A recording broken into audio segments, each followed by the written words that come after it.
Here, and you can really feel the remarkable energy. And it is with my great pleasure that I have the opportunity to welcome to the stage our distinguished speaker, Scott Bessent, who is the Secretary of the U.S. Department of Treasury.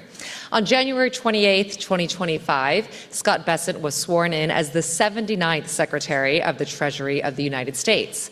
As Secretary, Mr. Bessent is responsible for the U.S. Treasury's wide-ranging mission to maintain a strong economy, foster economic growth, and create job opportunities for all Americans by promoting the conditions that enable prosperity at home and abroad, as well as managing the U.S. government's finances.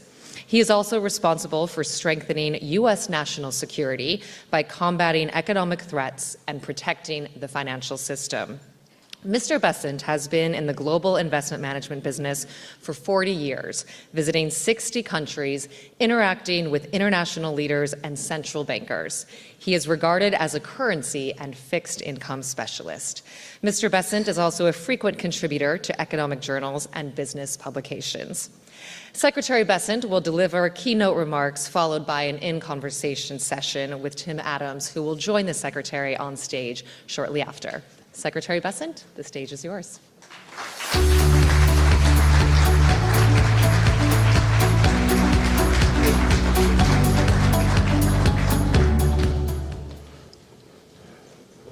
Good, and thank you. Excuse me. Good, and thank you for that kind introduction. It's an honor to be here. In the final months of World War II, Western leaders convened the greatest economic minds of their generation. Their task? To build a new financial system. At a quiet resort high up in the mountains of New Hampshire, they laid the foundation for Pax Americana. The architects of Bretton Woods recognized that a global economy required global coordination. To encourage that coordination, they created the IMF and the World Bank. These twin institutions were born after a period of intense geopolitical and economic volatility. The purpose of the IMF and the World Bank was to better align national interests with international order, thereby bringing stability to an unstable world. In short, their purpose was to restore and preserve balance. This remains the purpose of the Bretton Woods institutions. Yet everywhere we look across the international system today, we see imbalance. The good news, it doesn't have to be this way. My goal this morning is to outline a blueprint to restore equilibrium to the global financial system and the institutions designed to uphold it. I have spent the bulk of my career from the outside looking in on financial policy circles. Now I am on the inside looking out. I am eager to work with each of you to restore order to the international system. To achieve this, however, we must first reconstruct the IMF and World Bank reconnect the IMF and the World Bank with their founding missions. The IMF and World Bank have enduring value, but mission creep has knocked these institutions off course. We must enact key reforms to ensure the Bretton Woods institutions are serving their stakeholders, not the other way around. Bringing balance back to global finance will require clear-eyed leadership from the IMF and World Bank. This morning, I will explain how they can provide that leadership to build safer, stronger, and more prosperous economies all around the world. I wish to invite my international counterparts to join us in working toward these goals. On this point, I wish to be clear. America first does not mean America alone. To the contrary, it is a call for deeper collaboration and mutual respect among trade partners. Far from stepping back, America First seeks to expand U.S. leadership in international institutions like the IMF and the World Bank. By embracing a stronger leadership role, America First seeks to restore fairness to the international economic system. Nowhere is the imbalance I mentioned earlier more obvious than in the world of trade. That's why the United States is taking action now to rebalance global commerce. For decades, successive administrations relied on faulty assumptions that our trading partners would implement policies that would drive a balanced global economy. Instead, we face the stark reality of large and persistent U.S. deficits as a result of an unfair trading system. Intentional policy choices by other countries have hollowed out America's manufacturing sector and undermined our critical supply chains, putting our national and economic security at risk. President Trump has taken strong actions to address these imbalances and the negative impacts they have on Americans. The status quo of large and persistent imbalances is not sustainable. It is not sustainable for the United States, and ultimately, it is not sustainable for other economies. Now, I know sustainability is a popular term around here, but I'm not talking about climate change or carbon footprints. I'm talking about economic and financial stability, the kind of sustainability that raises standards of living and keeps markets afloat. International financial institutions must be singularly focused on upholding this kind of sustainability if they are to succeed in their missions. In response to President Trump's tariff announcements, more than 100 countries have approached us, wanting to help rebalance global trade. These countries have responded openly and positively to the President's actions to create a more balanced international system. We are engaged in meaningful discussions and look forward to talking with others. China, in particular, is in need of a rebalancing. Recent data shows the Chinese economy tilting even further away from consumption toward manufacturing. China's economic system, with growth driven by manufacturing exports, will continue to create even more serious imbalances with its trading partners if the status quo is allowed to continue.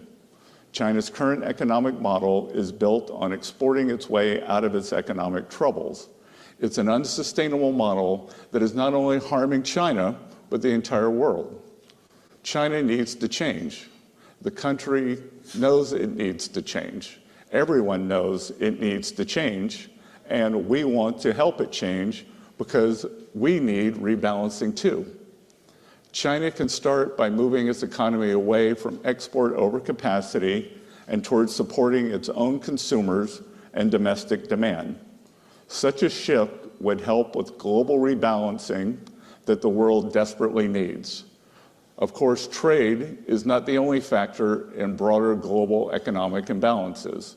The persistent over-reliance on the United States for demand is resulting in an ever more unbalanced global economy. Some countries' policies encourage excess savings, which holds back private sector-led growth. Others keep wages artificially depressed, which also suppresses growth. These practices contribute to global dependence on U.S. demand to spur growth. They also lead to a global economy that is weaker and more vulnerable than it should be. In Europe, former ECB President Mario Draghi has identified several sources of stagnation, and he has outlined several recommendations to get the European economy back on the right track. European countries would do well to take his recommendations to heart. Europe has already taken some long overdue initial steps that I applaud. These steps create a new source of global demand and also involve Europe stepping up on the security front. I believe global economic relationships should come to reflect security partnerships. Security partners are more likely to have compatible economies structured for mutually beneficial trade. If the United States continues offering security guarantees and open markets, then our allies must step up with stronger commitments to shared defense. The initial actions from Europe on increased fiscal and defense spending are proof that the Trump administration's policies are indeed working. The Trump administration and the U.S. Treasury are committed to maintaining and expanding U.S. economic leadership in the world. This is especially true at the international financial institutions. The IMF and World Bank serve critical roles in the international system, and the Trump administration is eager to work with them so long as they can stay true to their missions. And under the status quo, they are falling short. The Bretton Woods institutions must step back from their sprawling and unfocused agendas, which have stifled their ability to deliver on their core mandates. Going forward, the Trump administration will leverage U.S. leadership and influence at these institutions and push them to accomplish their very important mandates. The United States will also demand that the management and staffs of these institutions be accountable for demonstrating real progress. I invite all of you to join us in working to refocus these institutions on their core missions. It is in our collective interest to do so. The IMF. First, we must make the IMF again. The IMF's mission is to promote international monetary cooperation, facilitate the balanced growth of international trade, encourage economic growth, and discourage harmful policies like competitive exchange rate depreciation. These are crucially important functions to support the U.S. and global economies. Instead, the IMF has suffered from mission creep. The IMF was once unwavering in its mission of promoting global monetary cooperation and financial stability. Now it devotes disproportionate time and resources to work on climate change, gender, and social issues. These issues are not the IMF's mission. And the IMF's focus in these areas is crowding out its work on critical macroeconomic issues. The IMF must be a brutal truth teller and not just to some members. Today, the IMF has been whistling past the graveyard. Its 2024 external sector report was entitled Imbalances Receding. This Pollyannish outlook is symptomatic of an institution more dedicated to preserving the status quo than answering the hard questions. Here in the United States, we know we need to get our fiscal house in order. The last administration ran up the largest peacetime deficit in our nation's history. The current administration is committed to fixing this. We are open to critique, but we will not abide the IMF failing to critique the countries that most need it, principally surplus countries. In line with its core mandate, the IMF needs to call out countries like China that have pursued globally distorted policies and opaque currency practices for many decades. I also expect the IMF to call out unsustainable lending practices by certain creditor countries. The IMF should push more proactively official bilateral lenders to come to the table early to work with borrower countries to minimize periods of debt distress. The IMF must refocus its lending on addressing balance of payment problems, and its lending should be temporary. When done responsibly, IMF lending is at the very core of its contribution to the global economy. When markets fail, the IMF steps in and makes resources available. In exchange, countries implement economic reforms to resolve their balance of payments issues and support economic growth. The reforms undertaken during these programs are some of the IMF's most important contributions to a strong, sustainable, and balanced global economy. Argentina is a fitting example. I was in Argentina earlier this month to demonstrate the United States' support for the IMF efforts to help the country reset financially.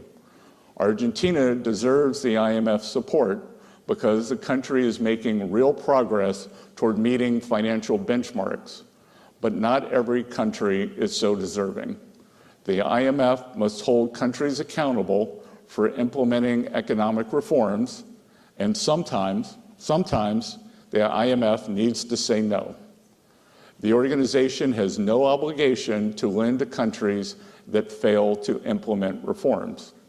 Economic stability and growth should be the markers of the IMF's success, not how much money the institution lends out. World Bank.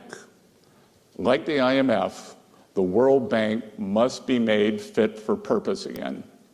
The World Bank Group helps developing countries grow their economies, reduce poverty, increase private investment support, private sector job creation, and reduce dependence on foreign aid. It offers transparent and affordable long-term financing for countries to invest in their own development priorities. The bank, along with the fund, provides extensive technical support to promote debt sustainability among low-income countries, which empowers those countries to stand up to coercive and opaque lending terms from other creditors. These core functions of the World Bank complement the Trump administration's efforts to foster safer, stronger, and more prosperous economies in the United States and the world. But the bank, like the IMF, has strayed in certain respects from its initial mission. The bank should no longer expect blank checks for vapid, buzzword-centric marketing accompanied by half-hearted commitments to reform. As the bank returns to its core mission, it must use its resources as efficiently and effectively as possible, and it must do so in ways that demonstrate tangible values for all member countries. The bank can use its resources more efficiently now by focusing on increasing energy access. Business leaders the world over identify unreliable power supply as one of the primary impediments to investment. The World Bank and African Development Bank's joint Mission 300 initiative to expand energy access to 300 million more people in Africa is a welcome effort. But the World Bank must respond to countries' energy priorities and needs and focus on dependable technologies that can sustain economic growth rather than seek to meet distortionary climate finance targets. We applaud the recent announcement that the World Bank will seek to remove prohibitions on support for nuclear energy, which could revolutionize energy supply for many emerging markets. We encourage the bank to go further in giving countries access to all technologies that can provide affordable baseload generation. The World Bank must be tech neutral and prioritize affordability in energy investment. In most cases, this means investing in gas and other fossil fuel-based energy production. In other cases, this may mean investing in renewable energy coupled with systems to help manage the intermittency of wind and solar. The history of humanity teaches a simple lesson. Energy abundance sparks economic abundance. That's why the bank should encourage an all-of-the-above approach to energy development. Such an approach will make World Bank financing more effective, and it will reconnect the bank to its core mission of economic growth and poverty alleviation. In addition to increasing energy access, the World Bank can use its resources more effectively by starting to apply its graduation policy. This would allow the bank to focus on lending to poorer, less creditworthy countries. This is where World Bank support makes the biggest difference for poverty and growth. Instead, the World Bank continues to lend every year to countries that have met the criteria to graduate from World Bank borrowing. There is no justification for this continued lending. It siphons off resources from higher priorities and crowds out the development of private markets. It also disincentivizes countries' efforts to move away from dependency on the World Bank and toward job-rich, private sector-led growth. Going forward, the bank must set firm graduation timelines for countries that have long since met the graduation criteria. Treating China, the second largest country in the world, as a developing country is absurd. While it has been at the expense of many Western markets, China's rise has been rapid and impressive. If China wants to play a role in the global economy commensurate with its actual importance, then the country needs to graduate up. We welcome that. The World Bank should also implement transparent procurement policies based on best value. It must help countries move away from procurement approaches that prioritize only the lowest cost bids. Such procurement policies reward distortive and subsidized industrial policies that undermine development. They may also stifle the private sector and incentivize corruption and collusion and result in greater long-term cost. Procurement policies based on best value are better from both an efficiency and development perspective, and their robust implementation will benefit the bank and its shareholders. Related to this subject, I wish to send a strong, and I emphasize strong, message about procurement policies as regards Ukraine. No one who financed or supplied the Russian war machine will be eligible for funds earmarked for Ukraine's reconstruction. No one. To conclude, I invite our allies to work with us as we rebalance the international financial system, refocus the IMF and World Bank on their founding charters. America First means we are doubling down on our engagement with the international economic system, including at the IMF and the World Bank. A more sustainable economic system will be one that better serves the interests of the United States and all the other participants in the system. We look forward to working with all of you in this endeavor. Thank you.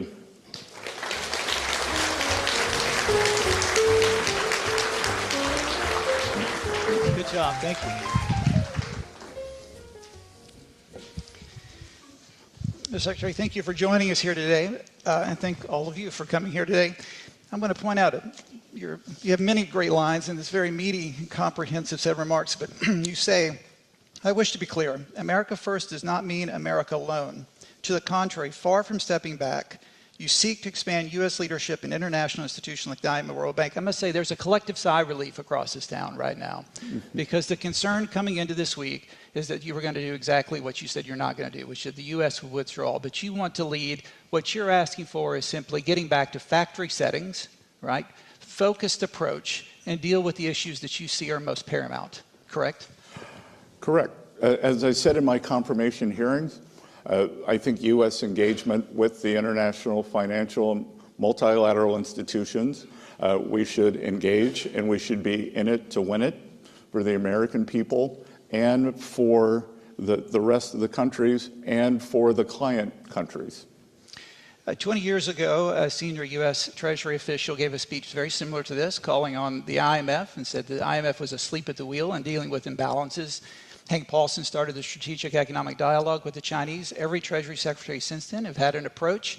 So how will you do this differently, and how do you think that you'll proceed in this approach? What is your philosophy? What is your tools, and how will you execute on this? Well, look, I think that our move toward reordering the financial or trading system is a start. I think that today, as I reaffirm our engagement, but set up a list of core principles and back to basics for the institutions, and again, being from the private sector, we want to see results, and we want to see timelines that, as you and I were talking about backstage, global rebalancing has been a topic for more than 20 years. Long time. And it's some countries may have a 100-year perspective. We don't. Right. China obviously is an important part of this administration's foreign and economic policy. You'll be meeting with your Chinese counterparts. What will you tell them in the sense of how they obviously are aware that there's huge imbalances, their manufacturing capacity is enormous, especially in things like automobiles. How will you help them understand that it's not just about talking, it's about executing? Well, look, I don't think I have to help them understand. I think they understand very well. And it's just a matter of impetus and will. So I believe I first went to Japan in 1990, 91, within 12 months of the peak of the bubble. A decade of that unwind, a decade of malaise. And then in 2012, I ran across a fellow, 2011, who was running for prime minister named Shinzo Abe, and he knew that Japan needed change and implemented it very quickly. 10 years later, more than 10 years later, Japan has had a remarkable economic run, and I think that our Chinese counterparts that will come to this realization, and if some of our policies, sometimes it takes an external push. Right. Alternatively, what I have said previously, there is an opportunity for a big deal here, that the U.S. is looking to rebalance to more manufacturing. The identity of that would be less consumption. If China is serious on less dependence on export-led manufacturing growth and a rebalancing toward a domestic economy, I think they use the term dual circulation. Right. Well, right now it's really singular circulation. And if they want to rebalance, let's do it together. This is an incredible opportunity. And I think if Bridgewater founder Ray Dalio were to write something, he could call it a beautiful rebalancing. Indeed. But a big part of that will also be our own fiscal imbalance. And as you mentioned, we're running deficit 6% of GDP at the top of the cycle. Not sustainable, as you yourself have pointed out. How important is it to also address our fiscal imbalance as part of this larger rebalancing? Well, it's very important that I think most people in this room are trained economists, and everyone knows that a trade deficit emanates from three things.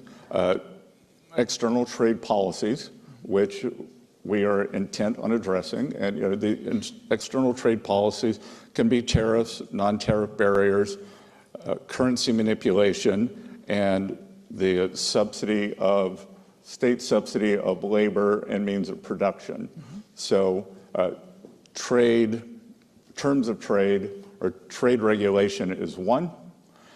Two is our budget deficit. So the larger our deficit, the more it creates a demand suck, also pushes up the interest rates. And then three, the level of the dollar.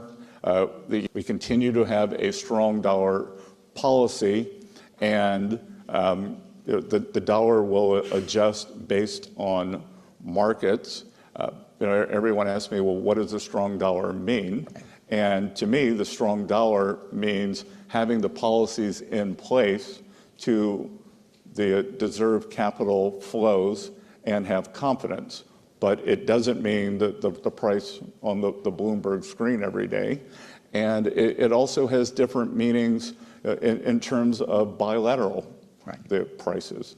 So it's really three-pronged.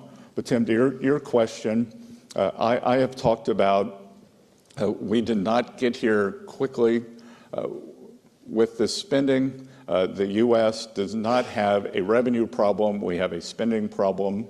And I have suggested, when I first met President Trump, to talk about joining his campaign 2 years ago, that we need to get back to a long-term sustainable budget deficit of something with a 3 in front of it, which works. We have 2% nominal growth or 2% inflation, projected 1.8% growth, which I think could be much higher if we implement our economic policies. Now, you reaffirm the strong dollar policy first articulated by Bob Rubin. Valerie Giscard d'Estaing in the 1960s talked about the U.S. exorbitant privilege of the dollar. There are some in this town who question that privilege and actually see it as a burden. Do you see it as a privilege? That the U.S. sits at the center of the global economy is enabled by the use of dollars, and that it's natural that the usage would come down over time. And I think that the U.S. will always, for my lifetime, be the reserve currency. I actually am not sure that anyone else wants it. I can't remember, one of the European officials said today, maybe it was Mr. de Guindos, I can't remember, said, oh, well, the euro could become a second reserve currency. We've just had a substantial appreciation in the euro. For export economies, it's a lot of pressure. And look, I think that the reaffirming our belief in these international institutions is also part of that. You mentioned the euro. You mentioned in your comments Mario Draghi's report from last year. There was the letter report. Before that, I've been spending a lot of time in Europe. There does seem to be a much more buoyant atmosphere in Europe. They see this as an opportunity for them. I said something about a possible renaissance. I was heckled a bit, but I actually am pretty positive on Europe. Do you think this is an opportunity to shift some of that demand? The world has relied on U.S. final demand to shift some of that demand for Europe. Is this a positive time for Europe? Look, I think it can be, and it wasn't in a straight line. It wasn't always the way a trained diplomat would have done, but I think we should all congratulate President Trump. He has done what a succession of European leaders has tried to do for the past 26 years, since the advent of the euro, that whether it's the French, the Italians, other European countries have tried to get Germany to increase their fiscal spend and drive the European economy, and that I applaud these nascent efforts because it's a combination. It's a combination of economic stimulus, and it is a combination of burden sharing on the European continent for defense. And as I've said many times before, economic security is national security is economic security. So if this European plan works, that I applaud it. I had a private meeting with the Spanish finance minister last week, 2 weeks ago, and he said, you're going to be pleasantly surprised with where we go on military spending. And next couple of days, or the board, and the new direction, again, back to factory settings direction. What do you want to hear from them? Well, again, I think it's just been mission creep. Yeah. And just occasionally you have to trim your garden when the weeds grow. And I think that it's back to basics. What are our priorities, and how are we going to judge success?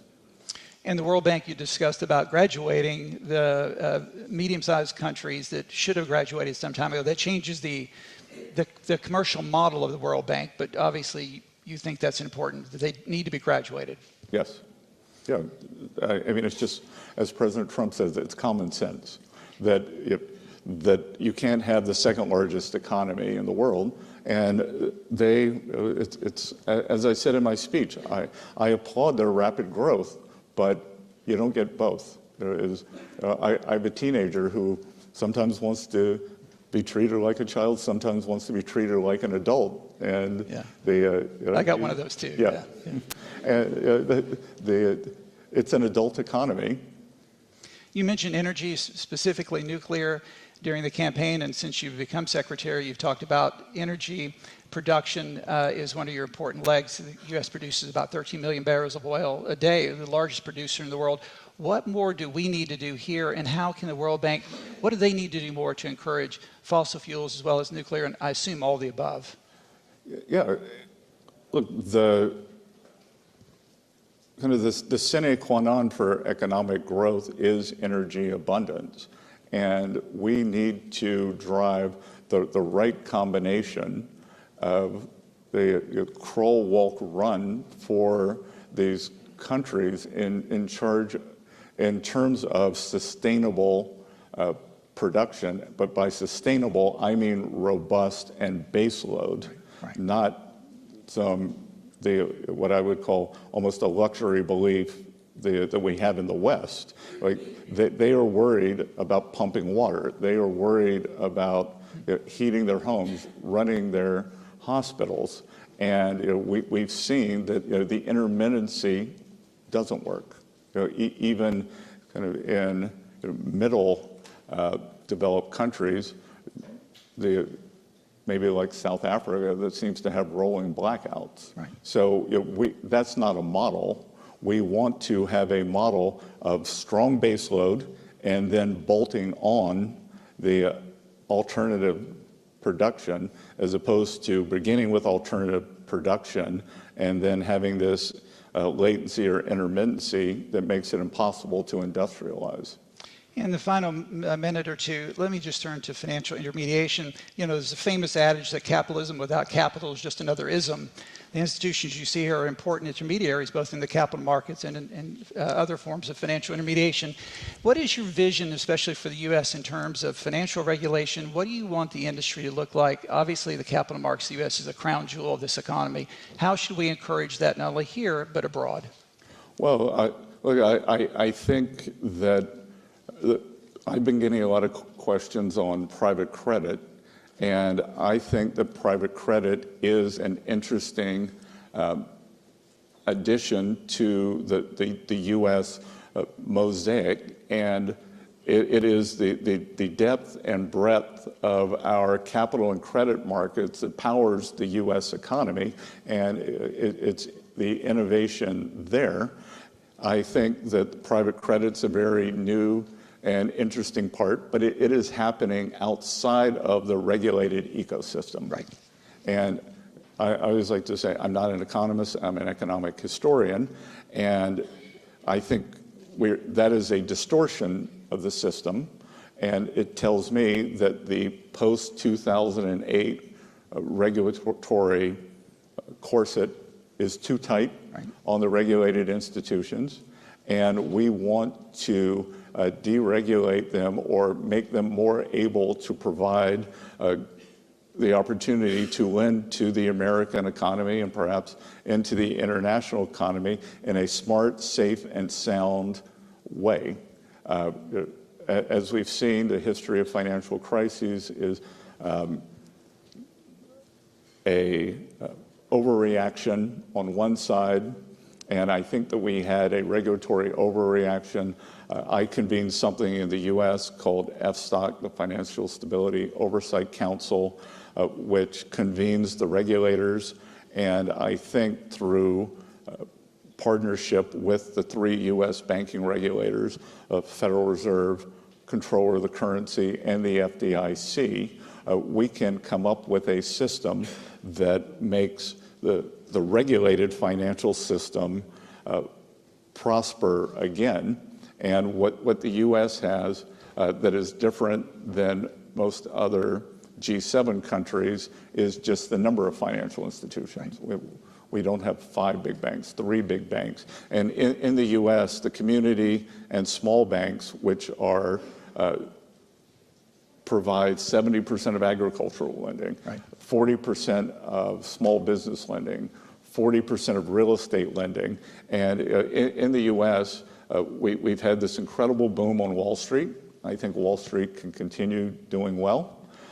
But I think it's Main Street's turn to share in the prosperity. And I think it was the pullback by the small banks, the post the GFC, that's kind of created this stagnation on Main Street, and we're determined to fix that. Mr. Secretary, I always say Treasury is the sober voice of reason. What we've heard today from you is a sober voice of reason. We wish you all the best. Ladies and gentlemen, a round of applause for Treasury Secretary. Thank you.